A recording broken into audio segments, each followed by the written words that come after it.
शुद्ध प्रतिपदेला साजरा केला जातो।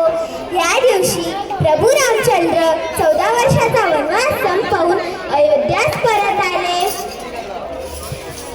अयोध्येच्या जनतेने गुढ्या उभारल्या आणि त्यांचे स्वागत केले।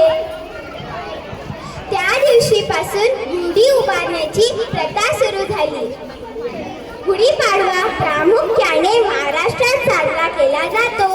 गुढी हे विजयाचे प्रतीक मानले जाते। गुढीपाडव्याला पुरणपोळीचा नैवेद्य दाखवला जातो। तसेच कडुलिंबाचे पाने, गूळ आणि धणे एकत्र करून त्यांचा प्रसाद वाटला जातो आणि त्यांचे सेवन केले जाते। कडुलिंबाचा पाना खाल्ल्यामुळे आपले रक्त शुद्ध होतं आणि आपली रोगप्रतिकारशक्ती वाढते।